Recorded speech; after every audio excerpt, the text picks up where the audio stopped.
আমাদের গ্রহের সবচেয়ে ধ্বংসাত্মক ভৌগোলিক প্রক্রিয়া আগ্নেয়গিরি। মাটির নিচে থাকা উত্তপ্ত গলিত পাথর, ছাই এবং গ্যাস যে পথে বেরিয়ে আসে সেগুলোই মূলত আগ্নেয়গিরি হিসেবে পরিচিত। বর্তমানে সমগ্র পৃথিবীতে প্রায় ১৫০০ সক্রিয় আগ্নেয়গিরি আছে এবং প্রতি বছর বিশ্বজুড়ে প্রায় ৫০ থেকে ৭০টি আগ্নেয়গিরির অগ্ন্যুৎপাত ঘটে। কেন কিভাবে এই পর্বে আগ্নেয়গিরি সম্পর্কে আলোচনা করা হবে।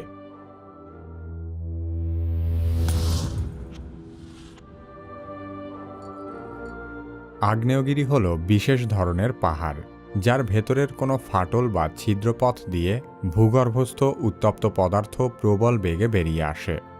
আগ্নেয়গিরি থেকে ভূগর্ভস্থ পদার্থের নির্গমনকে অগ্ন্যুৎপাত বলা হয়।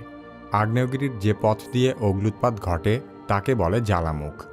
আগ্নেয়গিরি থেকে নির্গত এই সকল পদার্থ জ্বালামুখের চারপাশে জমা হয়ে মোচার আকৃতি ধারণ করে, তখনই একে আগ্নেয়গিরি বলা হয়।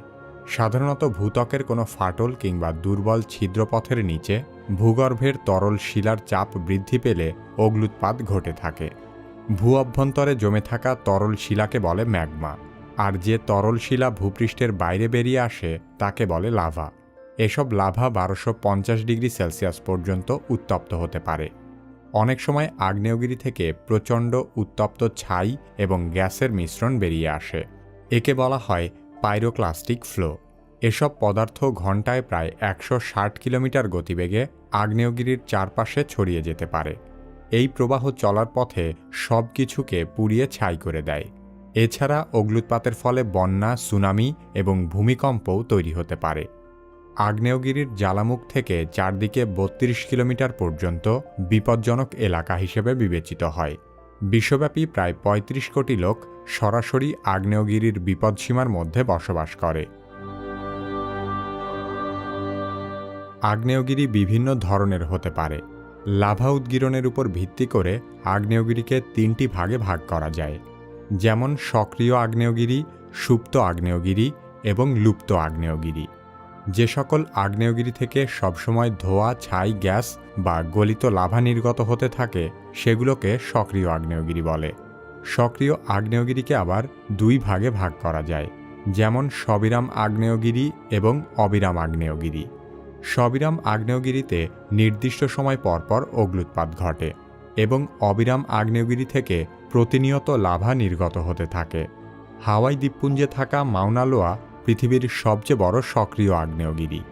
অন্যদিকে যে সকল আগ্নেয়গিরি বর্তমানে সক্রিয় অবস্থায় নেই কিন্তু ভবিষ্যতে লাভা উদ্গীরণ হবার সম্ভাবনা আছে তাকে সুপ্ত আগ্নেয়গিরি বলে। জাপানের ফুজি পর্বত একটি সুপ্ত আগ্নেয়গিরি। এবং লুপ্ত আগ্নেয়গিরি হল ভবিষ্যতে যে সমস্ত আগ্নেয়গিরিতে অগ্ন্যুৎপাতের কোনো সম্ভাবনা নেই। তানজানিয়ায় থাকা কিলিমানজারো পৃথিবীর সর্বোচ্চ মৃত আগ্নেয়গিরি। কিছু ক্ষেত্রে সুপ্ত ও লুপ্ত আগ্নেয়গিরির মুখে পানি জমে হ্রদের সৃষ্টি হয়। একে আগ্নেয়গিরি হ্রদ বলে। সমুদ্রের তলদেশেও অগণিত আগ্নেয়গিরি রয়েছে। ভূপৃষ্ঠে এবং সাগরতলে থাকা সকল আগ্নেয়গিরিই এমন সব জায়গায় অবস্থিত যেখানে পৃথিবীর টেকটনিক প্লেটগুলো মিলিত হয়। বেশ কয়েকটি টেকটনিক প্লেটের সম্মিলিত অবস্থানের ফলে প্রশান্ত মহাসাগরের চারদিকে একটি বিশেষ অঞ্চল তৈরি হয়েছে যাকে বলা হয় রিং অব ফায়ার। পৃথিবীর ৭৫% আগ্নেয়গিরি এই রিং অব ফায়ার অঞ্চলের মধ্যে অবস্থিত। ইন্দোনেশিয়ায় পৃথিবীর সবচেয়ে বেশি আগ্নেয়গিরি দেখা যায়। এই দেশে থাকা ১৪৭টি আগ্নেয়গিরির মধ্যে ৭৬টি সক্রিয়।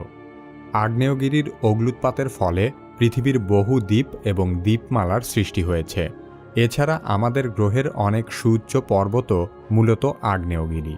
মৃত আগ্নেয়গিরি কিলিমানজারো আফ্রিকা মহাদেশের সর্বোচ্চ পর্বত হিসেবে বিবেচিত। শুধু তাই নয়, এককভাবে দাঁড়িয়ে থাকা পৃথিবীর সর্বোচ্চ পর্বতও এই কিলিমানজারো। পৃথিবীর সর্বোচ্চ মৃত আগ্নেয়গিরি কিলিমানজারো সম্পর্কে জানতে চাইলে কেন কিভাবে এই ভিডিওটি দেখতে পারেন। কেন কিভাবে চ্যানেলে আপনি নতুন হলে আমাদের অন্যান্য ভিডিওগুলোও দেখতে থাকুন। পরবর্তী ভিডিও আপলোড হওয়ার সাথে সাথে দেখতে চাইলে কেন কিভাবে সাবস্ক্রাইব করে বেল আইকনটিতে ক্লিক করুন।